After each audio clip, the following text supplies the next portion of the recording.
The opinions expressed in the following program are those of the producer and not necessarily those of WKTV Community Media. Family-owned Palermo Pizza underwrites this episode of Grand Rapids Ghost Hunters Paranormal Podcast, located at 901 Gazan Parkway, Southwest Wyoming, and available at 616-531-8300.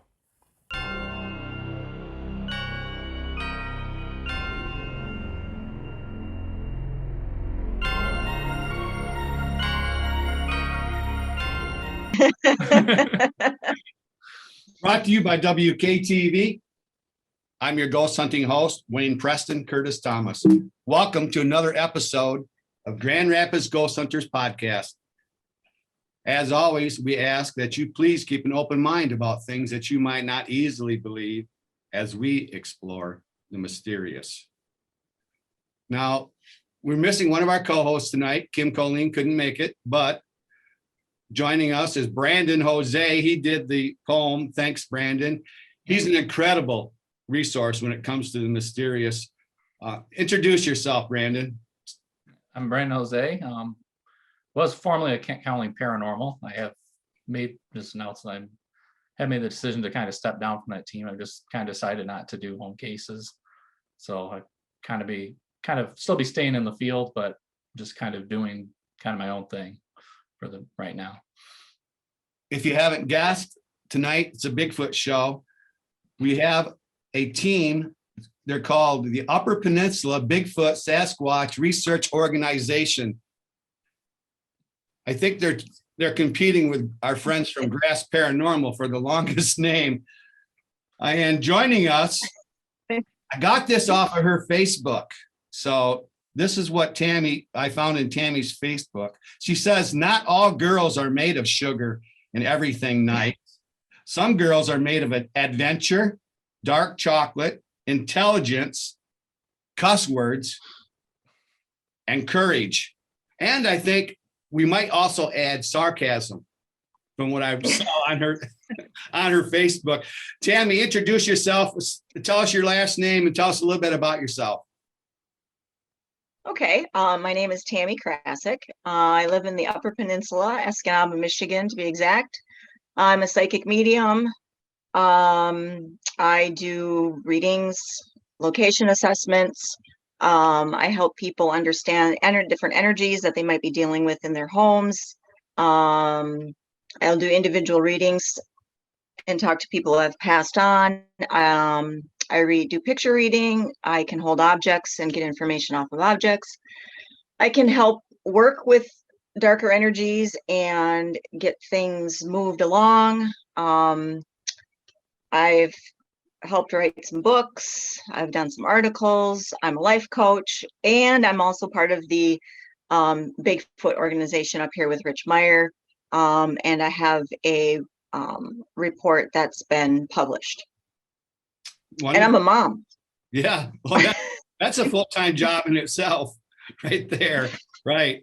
And then we also have from the Upper Peninsula Bigfoot Sasquatch Research Organization, we have Rich Meyer. Now, Rich, you could be related to the McKenzie's brothers, Doug and Ken McKenzie from the Great White North, because you're that close to the Great White North. Tell us about yourself and your group. We're that close to Canada, but I'm originally from Lower Michigan. I'm actually originally from Saginaw. I started the UPBSRO back in 2013.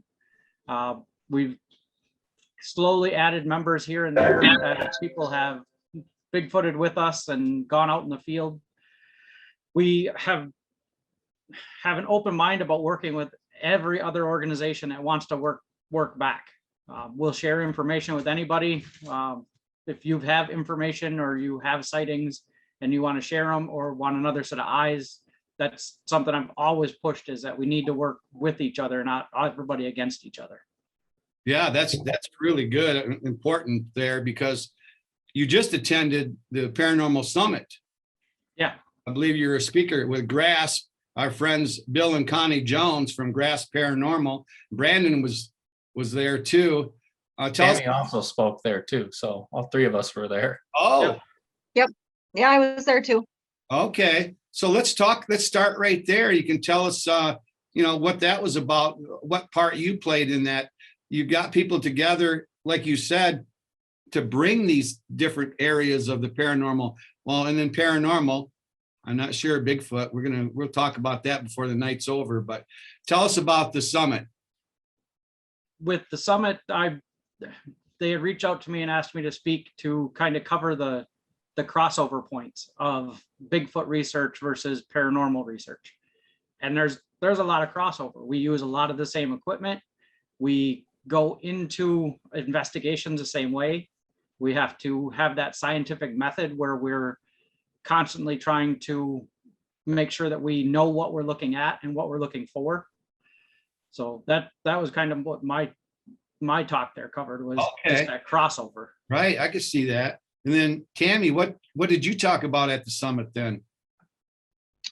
I basically talked about who I am, what I do, as far as a medium, going to locations. This was my first time on a ship for a location. And I basically Brandon can help me out here, and Rich. I basically talked about, what I consider good investigating and not so good investigating, and then what I do and what I won't do. And actually Rich has crossed over into my world, and I've crossed over into his world. So he's in the Bigfoot world, but he's continuously proving that he's a ghost magnet. But I don't know where I was going with that, but Brandon and Rich and I actually kind of shared some experiences on the ship with the sensory deprivation. That's opened up a whole bunch of things that I'm still processing, but I think it's a great tool. I think the Grasp team is awesome. It was an eye-opening experience for me as far as being on a ship, because I had never been on a ship doing investigating. Right. I don't know what else to say. You guys were on the SS City of Milwaukee that docked in Manistee, right? Mhm. And there was another ship too, I think, that you guys had access to. But Brandon, now the SS City of Milwaukee, that is haunted or reported reputation haunted. Yeah, there's some. So that was my first time there. So we did get the image of, or somebody did get an image of like an arm and a hand, and there's, of course, seeing somebody like in a blue suit or not blue suit, but like a blue uniform, or blue T-shirt or whatever. And then there's a report of another more aggressive male energy, which I think we may have gotten off of the ship, thankfully, but Tammy helped kind of clear that out of there. Oh, And then also there, at least at the time, was also a female entity, because it was a story of that somebody had jumped off the ship. They took their shoes off and jumped off. So those were kind of the stories kind of going around with the ship. Tammy, can you just walk into a place and then get impressions from the room? Yes, if that's what's meant for me to happen at the location. Typically how my process works is someone gets a hold of me, or someone hears of me and says, hey, I want you to do this or do that. If it's meant for me to be at that location, then I'll go into a little bit of I do a little bit of a chant inside my head where I open the veil, and then I see what I'm meant to see. I don't see everything. It's, I see what it is I'm meant to see at that location.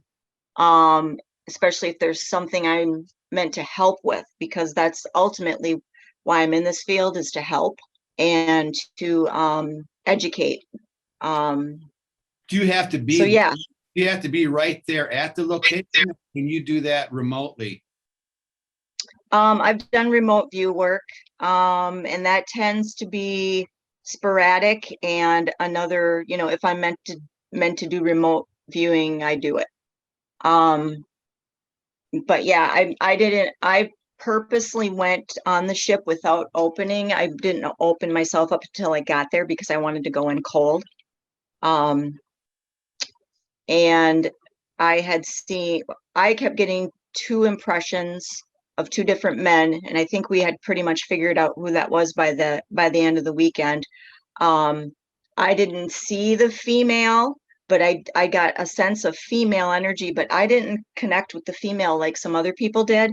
So that was interesting, because I don't obviously see and feel and hear everything that if I'm not meant to. That was obviously meant for someone else on the ship to deal with. And then the two men that I kept seeing, I think I kind of figured it. Well, I know we kind of dealt with the negative energy, but the other person that I kept seeing, I didn't really figure out who I think he was until a week later when I was at home going, oh, wait a minute, I think I might have figured it out now. Oh, wow. Yeah. Yeah. I see. So you kind of figure out how you fit into the equation and then do your part. Rich, Mhm. I don't know what you were thinking. You had a medium join your Bigfoot team. I mean, we were ghost hunters, Brandon and I together, and we worked with mediums, and I know, no offense, but they can be wild cards. Well, Yes. my medium had a Bigfoot experience and searched me out. Okay. Then Mhm. after we had met and talked, and we actually went to the location where it all happened and did the research. I said, hey, I'm getting more and more phone calls from people about messages about Bigfoot lives under my porch. Bigfoot lives in my kitchen sink. And I had asked her, I said, hey, when I get these people that it's obviously not a Bigfoot, can I call you? Can I talk to you? Because Tammy has her own organization as well. She's got her own business doing this. And she said, well, sure, if I can work with you, you can work with me. And the two of us have been friends ever since. Oh yeah, Tammy, I saw that on your Facebook. What do you have a group? What's your group name? Well, I'm Outer Limits Paranormal, and I'm basically a one-woman show.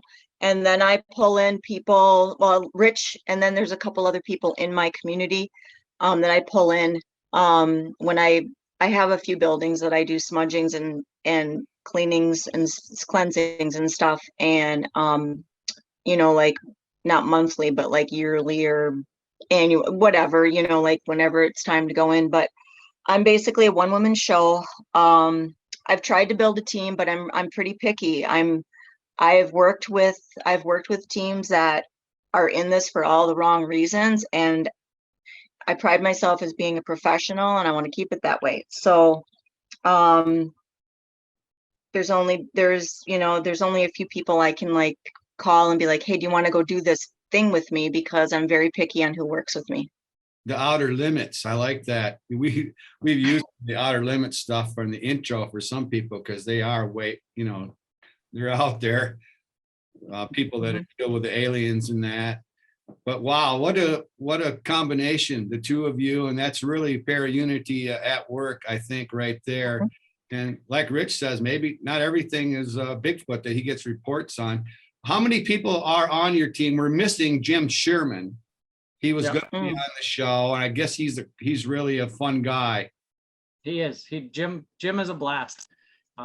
Jim, there, as far as the team goes, I've got a handful of people downstate. I want to say 6 at last count, and then there's another 5 or 6 of us up here as well. And up here we range from Ironwood, so from over here, Ironwoodish, okay, to Germfast. Oh yeah. So we cover a good portion of the UP, and we can, if somebody's got something urgent, we can usually get to it within a day or two. If it's just something where we need another set of eyes, we're all here to lean on each other. So do you guys have a budget? Do you make money and then use that money towards your group? we're mostly just self-funded. We all kind of get our own equipment and do our own things. We don't charge anybody for investigations when they call us or to go out and do any of the investigating. So what if you do like what you did over on the ship there for guest speaker? If any of that happens, it's usually just enough to cover my gas. Oh, yeah, right, because you have a ways to drive just to get to these places without a Yeah. doubt. And then, And like for the para unit, because it was a para unity thing, I wanted to go anyways, and my wife went with me. So we went down and we did it, and we didn't even discuss payment or anything like that. So nice, right. And then what you do is you have training for Bigfoot training, and Brandon actually attended that with our friends Grass, Bill and Connie Jones, and some other people. You did that last year. Is that something you do on a regular basis, this Bigfoot training? we're doing it again with Grasp this year. I think Bill and Connie said they have some more people that want to come up and do it with us. And it's basically just a weekend in the woods camping, and I have us camp in a spot where we have Bigfoot reports, where there's been a history. Up there in the UP, you're talking about? Yeah. Now, which part? Show us your shirt again. Show us about, where do you do your Bigfoot training? Where we were last year and where we'll go again this year is Central UP. I don't want to give out an exact location. You don't want a bunch of people showing up? Yeah, I don't want I don't want anybody out there trying to host us. Right. Now, this is a map I made of the two peninsulas of Michigan. Yep. And the dark green is forest area. Yeah. In Michigan, which the whole UP is a forest. You actually have 3 national forests, I believe. The Ottawa, and then 2 of the Hiawatha National Forest up there. And Michigan is more than it's 55% is forest. Once it was 95%. So if this isn't a prime area for Sasquatch, I don't know what is. You know, it's prime real estate, dense forest, swamps, vast farmland, plenty of fresh water. You're never more than 6 miles from water. And you have 4 Great Lakes, 14 billion trees in Michigan. I'm not sure who took the time to count them, but you're in the prime area. You think that's where Bigfoot's hanging out, is in the UP? You get lots of reports? I think they're statewide. It's where they're hanging out. I don't think they really care if they're in Michigan or Wisconsin or Minnesota. They just kind of wander where they want, because who's going to stop them? Yeah, not me. Now, we have some mutual friends, Phil Shaw, Linda Pomeranke. Yep. And you know both of those people. Have you done speaking engagements with those guys? I haven't done any speaking engagements with them yet, but I have been to Phil's get together that he does. Yeah, the same time you were on the ship, they were doing their thing over in West Branch, Michigan, for the Bigfoot days or Discovery Days, I think. Yeah. And then our friend Chatan Noir, do you know her also? Yep, I know Chatan. Author, a cryptozoologist. She was over there and she was talking. And one of the things that she covered, and this was really interesting to me, was the ability for Bigfoot to camouflage itself. Now, I don't know if you've heard her speech on that, or her lecture that she does on camouflaging, but since I heard that, I've done some more research, and apparently Sasquatch can be out in the field and you think it's a bush until you walk by it, and then the bush moves, or you turn around and the bush, what you thought was a bush, is now gone. I don't know if you ran into any of these reports. I've had reports like that. I guess the easiest way to explain it is I had a person tell me they asked me, they said, have you ever watched Harry and the Hendersons all the way to the end? Right. And I'm like, what do you mean all the way to the end? He's like, as the credits are going and the Bigfoots are just popping up, and then they turn and they walk away. And then they'll step out and they turn and they walk away and they disappear again. Right. I said, okay, yeah, I have seen that. He said, that's exactly how my sighting went. Is I was looking at a bunch of trees and all of a sudden there was a Bigfoot, and then it took 3 steps and it was gone. I'm going to watch the movie again just to watch for that, because I just saw that same thing that you mentioned about that at the end, where these Bigfoots were there the whole time, but they just looked like a bush until they got up and walked away. Yeah, I'm going to check that out. Tammy, you weren't at the training last year? What training? When they did the big. You were there. Oh, because Oh, yeah. they had some experiences. Brandon, you want to talk about that? You guys had some experiences that weren't Bigfoot related. That was some lights. in the woods. I don't know exactly what that was. Yep. That was, Yeah. Well, I think we had one where, well, at least where me and Bill, we were on the other end of the campground. We were the only ones there, and Connie was in the camper, and something came up and pushed the camper. So like that was kind of an interesting one. It didn't act like a bear. So it's like, because we got back, she has like that lock. She's like, that wasn't funny. That wasn't funny. yeah. What wasn't funny? You know, like, what are you talking about? It's like 3 minutes ago, wherever you went and pushed the camper. Like, we just walked back from the other end of the campground. We don't know what you're talking about. Right. So, yeah. You saw some lights out in the woods. I don't know if it was Firefox or what it was, some kind of a strange phenomenon. Well, we were all seeing it at different points. Like at the one point, Yeah. I don't think I really seen it the first night, though people were seeing that, but I had my camera, so I was more focused on that at the time. But then we went out the second night. Me and Bill are sitting out. We're sitting across from me, you know, kind of back to back, and because we're sitting, you know, it's downpouring rain, and we're at the spot where somebody felt like they were getting charged at, and one of the camping lots. So we're sitting there, and all of a sudden, you know, we're sitting here, the noise sounds like something's moving around in the woods, and hearing knocking and stuff. And then all of a sudden, like for mine, I start seeing like this white light just go flying by me, you know, and just like going all around me. And I'm like, what is that? You know, it's like, you know, it's not a firefly, you know, it's not a firefly, Right. Yeah. you know, it's way too big for that. And it's not the right color. So and like all the rest of them were seeing different color lights too while we were up there. So Yeah, that's interesting. I don't know what you guys were smoking, but we weren't smoking anything. it sounds like you had a good time. Anyway, Yeah. So going to This look for Bigfoot, found fairy lights. So And this is the same area where we've had eye glow and eye shine in the past, oh, okay. but that's usually red in color in that area. So All right. And then Rich, you talked about cameras, how you guys might use some of the same equipment that they use on ghost hunts. Now, Yep. do cameras work? You got different kinds of cameras. You've got the infrared, you got SLS camera, full spectrum cameras. Do those work when you're searching for Bigfoot? they might. It's one of those things where I can't say definitively yes or no. I have to say they might, because the best camera footage we have are from old 8mm cameras, Oh, yeah. Sometimes, which is the Patterson Gimlin film and the Blue Mountains video. But that's old technology cameras. It's none of the new technology. It doesn't have IR lights, because there's a theory that a Bigfoot, because its eyes are bigger and their rods and cones in their eyes are bigger, they could see into the IR spectrum right. to pick out lights.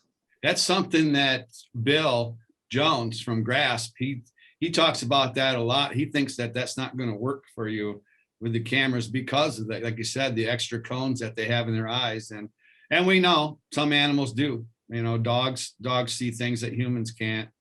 Cats see things that we can't. Right? They notice ghosts before people do.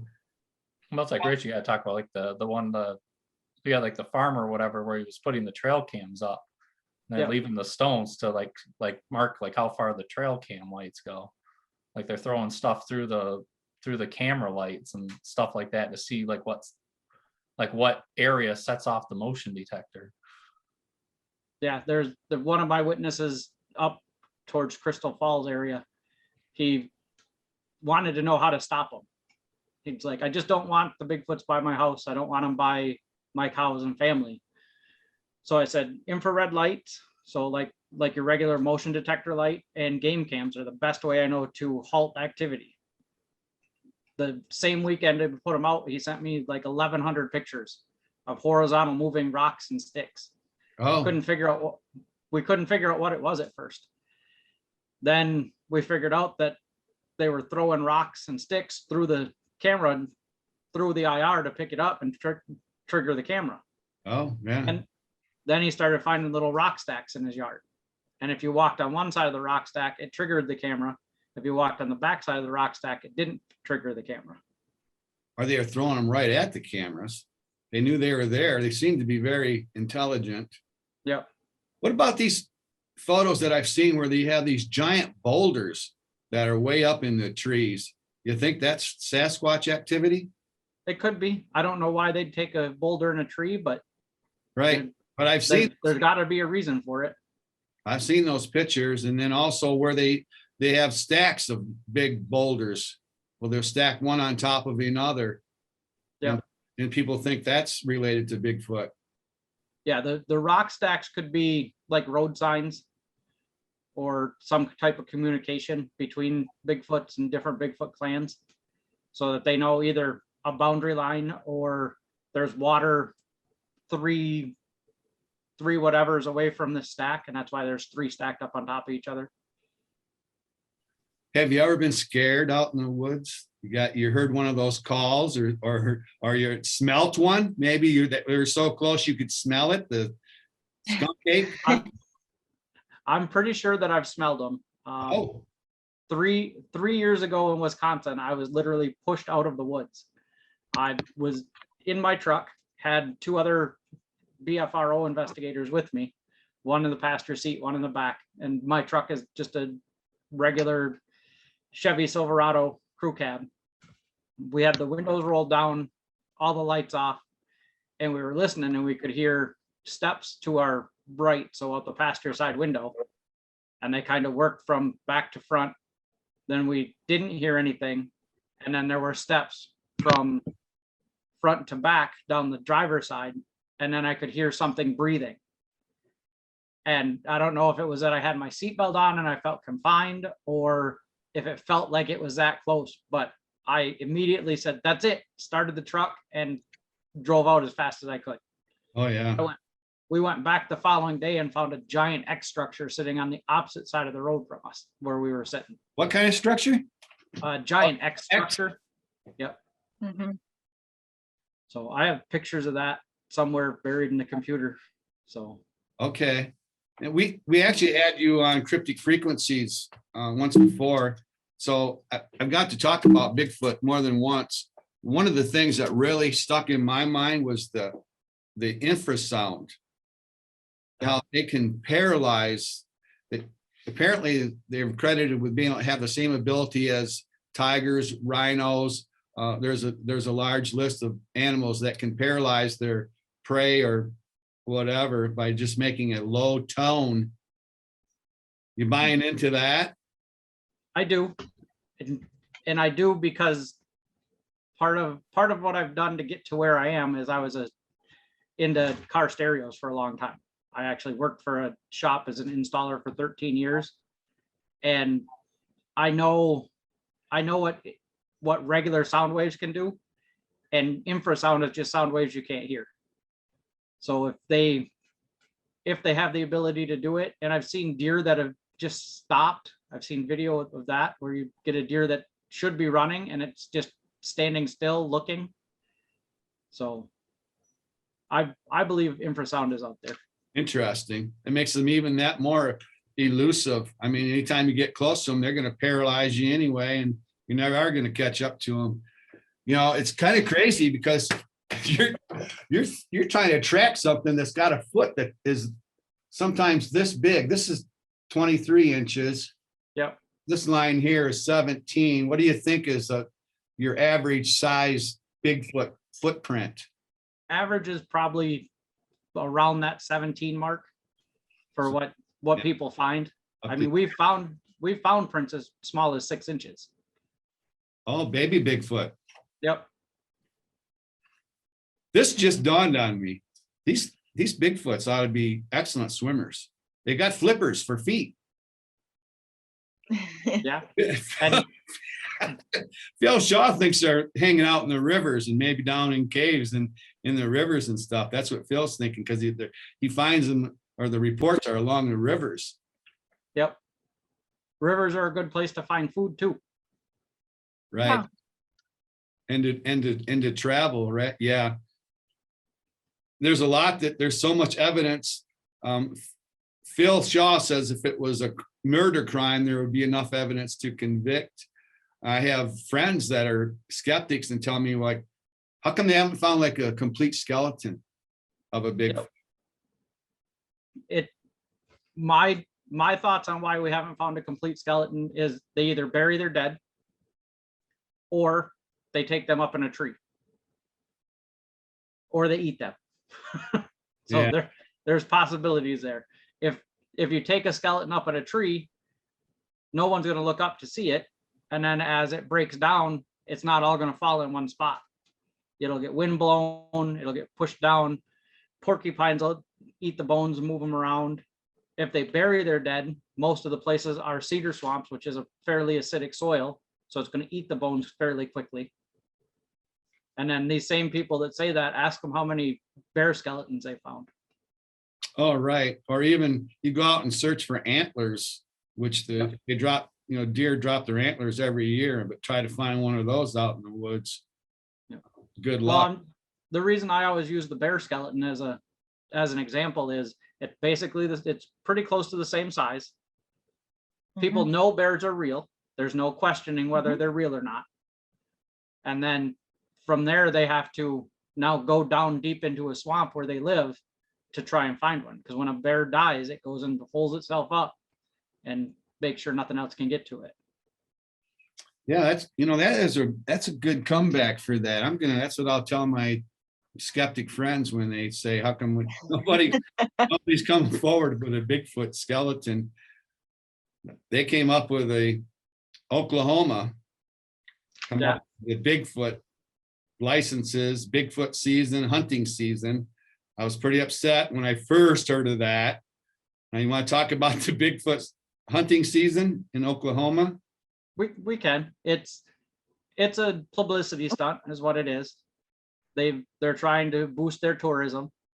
And because if you read through it, it says that you have to bring it in live. You have to live trap it and bring it in live.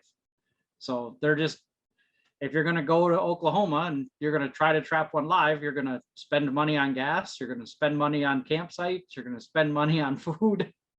Yeah. They have a very big cage that is going to be secure enough to hold it. So don't get out and come after you because it's going to be mad because you put it in a cage. Yeah. Now, Oklahoma does have a lot of reports, and they've got some that are really aggressive as far as their reports go. So if anybody's going to do it, I caution. I send a lot of caution out to them. No doubt. They're offering a $25,000 reward or prize if you went in, like you say, unharmed. Yeah, I don't know. It didn't work out when they were trying to get that ape off the Empire State Building there. Didn't work out too well for everybody there. When we talk Bigfoot, we always talk about some of the same things. We talk about language, evidence, and you've talked about some evidence already. The different names that people come up with at the different places. But the fact is, Bigfoot reports have gone on for centuries in every culture, in every continent, except Antarctica. Apparently, Bigfoot doesn't like the cold. Or else there's not enough people up there to report it. Right. That's what you need for a Bigfoot report is you need a Bigfoot and you need somebody to see it that will report it. From what I've read, a lot of the reports are coming from hunters. They're up in their tree stands, whether they're hunting hogs or whatever. They're in these tree stands, and so they're quiet and they're out of the wind. And then that's who's making the reports. I'm thinking these reports are reputable. I mean, have you come across any hoaxes? I've come across hoaxes. I've had to question some of the things that I've had reported to me. I had one guy that had put 3 or 4 different reports in, because I'm also an investigator for the BFRO, and he had 3 or 4 reports through the BFRO, and I read through them, and some of them sounded legit and some didn't. And the first thing he said to me when I was doing my initial interview with him is, well, I know at least one of my reports is a hoax, because my friends thought it was fun. My friends thought I believed, and they decided to hoax me one night. But that's one of my reports. And I said, well, which report? Well, I don't remember which one of my 4 it is. So I had to take everything he had and classify it as hoaxes, because I don't know which report is a hoax. Right. Kind of the same with ghost hunting. You might as well throw it all out the window if you got any part of it that's suspect. Yep. We did this poem. Brandon did the poem about his uncle's home, and they got supper scraps outside, and so Sasquatch is feeding. But you have some kind of cautionary tale that you told when you were on cryptic frequencies. I caution anybody that wants to gift them, especially at their home. Yeah. It's if you start to feed a Bigfoot and he decides he wants his food, he's going to get his food. And if you sell the house to the next person, you just sold them a Bigfoot with a bad attitude that's hungry. Right. Yeah. And actually, Tammy has a question that ties into our training with Grasp from last year that involves gifting and what can happen. What? Gifting. Yeah, so during our training last year with Grasp, we were walking a road during the day and we found a rock that had a symbol scribed into it, which later we found out was a dragonfly and a water symbol. Tammy had found the rock, so it became hers. She took it to an Indian The elder. Native American, Native American elders that gave me my name, and yeah. What? They Okay, go ahead. they told her, well, that was meant for you. You need to take it to a place of water and you need to give something back. Do you want to finish the story, Tammy, or you want me to keep going? Okay, well, how do we? I have trouble shortening stories up because I could story tell for like days. Well, we don't I got but we got a few right. minutes. We got a few. Okay, so yeah. I have a personal relationship with Bigfoot, and either you believe it or you don't. I mean, it is my experience. What I got going on in my world with said Sasquatch or Bigfoot is obviously my experience, and it all started with that report.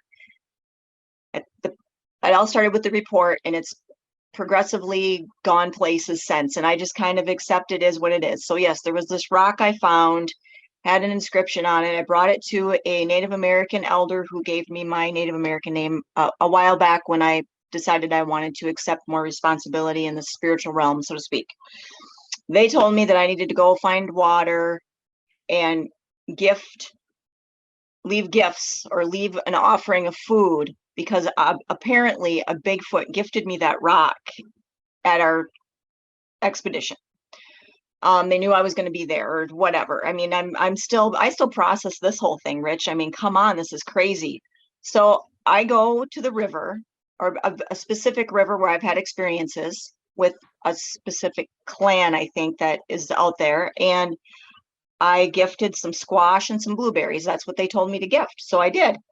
And I washed the rock and I said a little mantra, thank you for the gift and here's some food in return. Okay, now this is where I get cloudy because I have so much going on in my life. Was it a week or 2 weeks? I went back and found the dead deer. Was it 1 week or 2 weeks? It was within a week. Within a week? Yeah. I went back to the spot and there was a dead deer right by the spot I gifted that had a broken neck, broken legs, and like a grabbing slashed area in the hind quarter. I either texted or I called you. Texted or called Rich. And I'm like, I was pretty freaked out because I'm like, this is not a coincidence. This is the area I gifted. What is going on? I mean, I was just doing what it was instructed by the Native American people that, totally believe in this whole situation. So I was just like, what is going on here? And I don't want a dead deer. Like, I don't need a deer. Like, what are we doing? So now, Rich, you can go on with this because okay. So yeah. So I went with Tammy back out after she called me, because we communicate through text message. We know when one of us calls the other one that it's something important. So she called me. I went out to the river with her, and now where the deer was laying, it's only 2 or 3 inches of water that it was laying in. This is a spot where deer cross on a fairly regular basis. Just down from that, you could see a path clearly beaten in the sides of the trail. The deer was almost placed into where it was at. Its neck was broken and its head was turned completely backwards. Both front legs were broken and one hind leg. There were I pulled it up out of the water. there was no bullet holes, no arrow holes, nothing. And it wasn't during hunting season, so it's not like it was shot somewhere else and ran down there. Right. So I made sure to check all of that out first before anything else. We hooked a rope to it and I pulled it up out of the river. Now, I know that the deer weighed approximately as much as Tammy because I had picked her up and carried her across the same river. So We have good times. Yeah. all of her blueberries, pumpkin, all of that was gone. Now this is within a week, so it kind of, if you've ever fed deer, you know how long it takes for them to eat a pumpkin. And they also would have smashed it down into the ground, and it's a cedar swamp, so it would have, but we would have found where they were smashing it in the ground. The ground wasn't disturbed there or anything. So it was 2 weeks after that, Tammy went back out there and the deer was gone. Not drug gone, just gone. No, It it wasn't- looked like somebody had picked it up and carried it. It was not, there was no drag marks. I mean, okay, so somebody came back and got it. Bigfoot came back and got it because I didn't want the gift. I don't know what's going on here. Yeah, it- Coyote would have had to have drag marks or it would have been all torn apart, right there. and spread all over the place. Yep. And it Yeah, there were wasn't- no signs of any deer ever being there at all. So maybe you are meant to be hunting Bigfoot. I've had more than one experience. I've had, yeah, That you got some but signs. yeah. What? You're getting some signs that saying that you're in the right direction, doing what you should. Yeah, that's pretty cool. So what would you use for bait? So you guys put out pumpkins and berries. If you wanted to Sasquatch to show up, would you put out a salt lick? What would you use to bait a Bigfoot? Other animals. Oh yeah, well they do that with some. They have. The reason I say other animals is I don't actively bait or feed Bigfoots, big feet, however you want to say it. Sasquatch. Sasquatch. I go to an area where there is sufficient food already, and we look for sign from there. Like I said, I caution anybody that wants to feed them in an area, and it just so happened that Tammy had one of those things happen by gifting in one spot, where I'm going with from what Tammy's told me, the experience and the way that she can communicate back and forth with them sometimes is she gave a gift of food, so they were giving a gift of food, not understanding that she wasn't going to utilize the small deer. Right. But what really I'm asking is, what do you think's on their diet? What's on their menu? Everything. I think they're omnivorous. I've got reports of them stealing dog food, 55-gallon drums of dog food, and the people find the 55-gallon drum empty or the drums returned empty. There's reports of them eating roadkill, frogs, roots from plants and trees. Yeah, So, I saw a picture of a big pile of BM, and then that's where Phil Shaw was like saying it's mostly aquatic. Somebody took a real close look at that BM and said Yeah. it's aquatic plants that they were eating, but it might depend on their particular area right. they're hanging out, what's available to eat, whether it's roadkill or small children, Alex. women. I think that women make good bait. They do. Women and kids make real good bait because they're non-threatening. That's why when I've had Boy Scout and Girl Scout troops ask me if I would take them out Bigfooting, and I'm like, of course I'll take you out Bigfooting. Yeah. The sound of children playing or high-pitched women voices maybe seem to attract. I know if you're hunting coyotes, they'll play a tape of a distressed animal, maybe a rabbit or something that's distressed. I just had some coyote hunters that did that this winter, and they had a Bigfoot standing 80 yards from them. And when they pulled the gun up, it ducked down. As soon as they put the guns down, it'd stand straight back up. So he probably thought there was some animal distress. He was coming to get a free lunch. That happened with me when I was hunting turkeys. I'm squeaking my box, imitating the turkey, and what shows up? Coyote. Coyote thought he was going to go find himself a turkey. Yep. Yeah. So yeah, I think there's a lot of evidence out there, as far as evidence goes. The different names are kind of funny. It seemed like Phil Shaw had pet name. He kept referring to them as an ape or something. How do you refer to? Do you have a pet name for Sasquatch? No, I just call him Bigfoot or Sasquatch. That's it. Okay. But some of the other places, Moving over. Grass Man, there's different names according to different locations. And we talked about how they're on every continent. Yep. Is it all the same creature? Now, Phil thought maybe the abominable snowman was something different than. There's theories that run in both directions. I tend to think of it as people in Michigan look different than people from Florida and look different than people in Africa. So that they could all be the same species, and just you have different subspecies, you have different, I guess, races of them.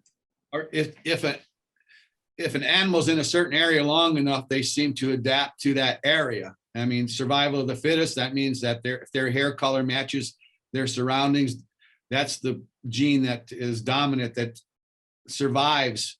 So that could be like you said, their environment has changed them somewhat. They started out as the same, but now their environment's changed them a little bit.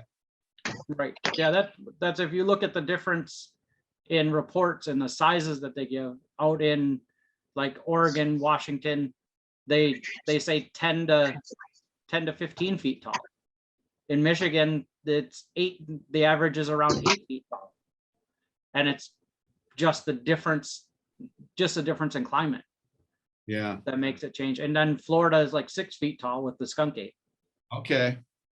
And then there seems to be some things that fall into even different areas.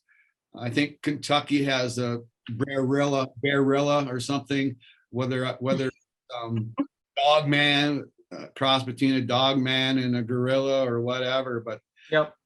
there seem to be a lot of cryptid things out there. You're hunting Bigfoot. Do you also think maybe you might run into a dog man? I'm sure we will at some point in time. I've got reports of some dogman reports up here that we've gone and looked at, and I want to do some more digging with that. Okay. And it's the big variation between dogman and Bigfoot is the dogman reports I've got, they report a definite snout and a definite set of pointy ears that stick up off the head. Okay. This is really an interesting topic for me. There's so many different ways that we can go. Like I say, we talked about some of the different names and the evidence and the language. Do you buy into all the whistles, the knocks, the growls, the hoop howls? We played Bobo, and he was doing, I guess is that a whoop howl? Would that be with that? It's like an Ohio howl that he does. So I've heard whoops, I've heard whistles, I've heard them imitate, where I used to live in Bark River, they would imitate cows. I've heard them imitate owls. It's when you hear that sound that's just off for some reason. Oh, that's interesting. You said cows, because on my list, I had, it sounds like a cow on steroids. Yep. And no one has ever mentioned that yet out of all the Bigfoot people we had on, even though I had that in my notes. So I never brought it up because they never brought it up. But yeah, we had that happen when I had one of my friends come to the location that I have all my experiences. We together had heard what sounded like a dying cow. And she looked at me and she's like, didn't really know what to say. And I said, yeah, they're here today. Wow. Yeah. And then Samurai Chatter, again, Phil Shaw, I keep bringing him up, but he heard the Samurai Chatter one time when he was out Sasquatching.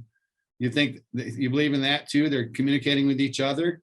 Yeah, I've never personally heard the Samurai Chatter other than the recording that Moorhead did. but I have heard the mumbling in the woods. Yeah, Ron Moorhead's got books out where he talks about some of the different sounds of the languages that they use. We probably should actually move on. We're getting kind of late in the hour already. So to follow our format, and we like to do shout outs. We've mentioned some names already, but anybody want to do a shout out to maybe somebody that's been influential for you along the line, or someone, a mentor? Well, my biggest mentor is actually Jim Sherman. He's the one that got me interested in the audio parts of Bigfoot research. And then Caroline Curtis is another one. I sent pictures to her and she said, well, I need you to go out and take pictures with scale, because I didn't know anything about it at the time. So those two have probably been my biggest driving forces in all of this. Okay, cool. Tammy, how about you? Anybody that you want to shout out to? Just in the Bigfoot world? Someone that's been influential, a Bigfoot, or you're into the mediumship too. So Well, definitely Rich Meyer. If it wasn't for Rich, I wouldn't be this deep into this Bigfoot world. My probably Bruce and Pat Hardwick. That would be the Native American couple that basically kind of initiated me into Native American stuff in regards to Bigfoot. And then a guy named Jacob Studinger, who's from Marquette, who I trained under for about 5 or 6 years when I was developing my medium skills. Okay, good. Well, we'll do a shout out to Exie Susan Smith. That was the last person we had on the show. And we might as well do a shout out to Phil Shaw and Linda Pomeranke. We brought up enough times. And I had Jim Sherman on my list too. It would have been nice to talk with him, but he has family things going on, which of course that's priority over our interest. Definitely. So shout out to those people. Yeah, Exie was she was a spiritual medium. You would have got along with her, Tammy. She's an energy reader, and she's a author. She's authored Welcome to My Paranormal Life, When the Dead Come Calling, and Essence of Death, those 3 books. So then we move into upcoming and ongoing. We know that you just did the guest speaker over there at the SS Milwaukee for the Paranormal Summit, but do you have other upcoming stuff? It sounds like you got another training session coming up. Yeah, we'll be taking grass back out in September. Before that, we actually have our UP Bigfoot conference that we do every year. It's August 14th. We're going to be in St. Ignace this year, so we're kind of more centrally located for the whole state. We have Charlie Raymond from the Kentucky Bigfoot Research Organization and Ken Gerhard that's been on Monster Quest and Missing in Alaska. Those are our 2 speakers this year. Oh, wow. Excellent. Yeah, for sure. Write that down, people. If Bigfoot in the UP. How about Tammy? You got anything else you got planned? I just have, well, I'm trying to organize some class stuff. Brandon kind of knows a little bit about that. Yeah. I basically, I'm pretty confidential. Like if I got stuff going on, if it's not meant to be public, I can't publicize it. I'm going to be obviously attending the Bigfoot conference. I might go to Paracon. I don't know. I was there 2 years ago and vendored with Tyler Tischler, who I co-wrote a book with called Haunted Marquette. I didn't mind being a vendor, but I think I'd rather just go and mingle versus vendoring. I have some location stuff I have to do this summer. A few different people across the UP have emailed me and called me. I don't do a lot of marketing. I let people find me because that tends to work best for me.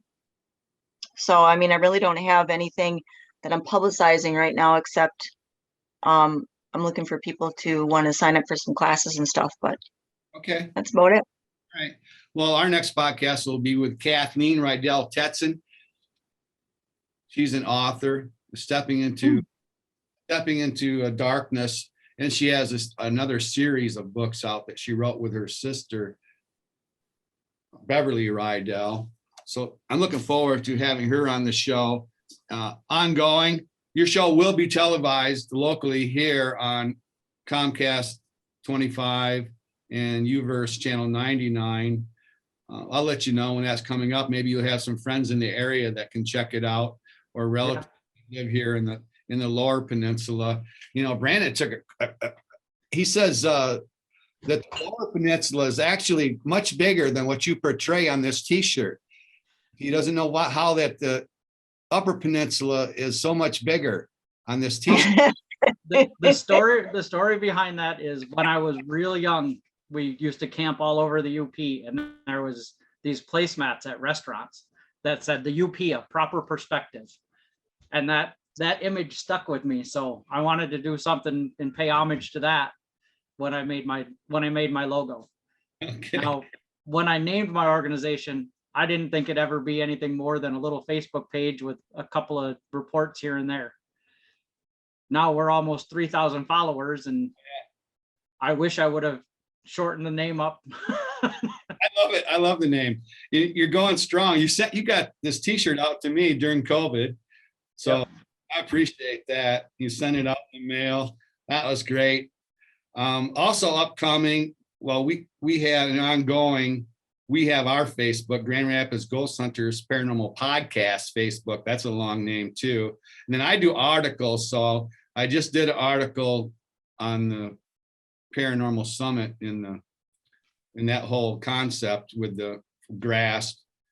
And then I got a new article coming out on Nicole and the Reverend Robert Duchesne. They're authors and investigators. They do tours of Grand Rapids and Kalamazoo haunted areas. For the final thought, I gotta add, I got one more upcoming event, because we're talking about the SS City of Milwaukee. Grasp on June 19 is having a fundraiser for the SS City of Midwalker, where people can come and kind of learn about paranormal investigations and check out the ship. So the same ship you guys were on. Same ship we were on, we were just talking about. So I'll probably post something on our podcast page on some more information, or they can check out Graph's page for more information. Yeah, that's on our Facebook, I believe, already. I was just in there last night. So, and then I always do a final thought. So, is Bigfoot paranormal? Because what happened was, we used to call ourselves, all things paranormal. We changed it to mysterious because Bigfoot people told me, hey, we're not paranormal. This is a living animal. It has nothing to do with anything paranormal. So that is the final thought. Is Bigfoot paranormal? Who wants to lead off? I will. Bigfoots definitely have some abnormal or paranormal abilities, things that we don't have a better way to explain. So I think if you're gonna go out in the woods and chase Bigfoot like we do, you have to be ready for the paranormal side of it as well. A good point. You better be ready for some stuff, some mysterious stuff like this infrasound that can paralyze you. Right. A good point. Yeah. What do you think? Paranormal? You got an insight into this. There have been times that, like that expedition where the energy, because I read energy, the energy of Bigfoot feels very similar to something I'm experiencing when I'm investigating a house or a location. So sometimes I have to dig pretty deep psychically to figure out, am I dealing with Bigfoot? Am I dealing with someone who's passed on or some other entity? Energy is very similar. What I think people need to do is not like stick with one idea, like have to stay open-minded, because what we don't know, we don't know. So if you automatically go, well, it can't be that or it can't be that, well, then you've closed your mind to what any of this could be. And the farther I get into the Bigfoot world, the more questions I have. Good point. Just like we say at the beginning, keep an open mind about things you might not easily believe. Brandon, what do you think? Bigfoot. Well, here's the thing. You have humans and animals both leave a spirit. They both have a ghost. So why wouldn't Bigfoot? So like, that's the whole thing, is I think sometimes you might actually be seeing a spirit of a Bigfoot that passed on. You might be seeing a ghost of Bigfoot. And two, there's also a lot of areas where there's a lot of different paranormal activity where you have ghost sightings, Bigfoot sightings, and UFO sightings. So how do we know that's not an interconnection between those things? Man, Bigfoot's not right. Not scary enough. You got to have a Bigfoot ghost. Yeah. Yeah, I'm staying out of the woods. True. Yeah. It was in 1920, the English language took on the word paranormal. So you break it down, two things, para and normal. And it means beyond the scope of normal scientific understanding. So the definition implies the scientific explanation of the world around us is normal. Anything above, beyond, or contrary to that is para. So Bigfoot, I know the Bigfoot people are going to probably do down on me, but Bigfoot is paranormal. Even though we're mysterious now, we've changed our thing so we can cover all things mysterious, because I'm not sure about paranormal, but yeah, it does fit the definition of paranormal. Mhm. And it's the inspirational thought, and then the show is over. So great show. You guys came in really good up there in the UP. So close to the Great White North. Tell Ken and Doug McKenzie I said hi when you see them. When you take off to the Great White North. Tammy, it was a pleasure meeting you. Brandon, it's always nice to see you every 2 weeks. So the inspirational thought, and then it's over. So stop waiting Friday for summer, for someone to fall in love with you for life. Happiness is achieved when you stop waiting for it and you make the most of the moment that you are in now. So live for the moment. Don't let that moment pass you by. That's what Jim Sherman's doing right now. He's not letting those special moments pass him by. He's with his daughter on her graduation. So great show, guys. Appreciate it. Yep, thank you. Thank you. Yeah.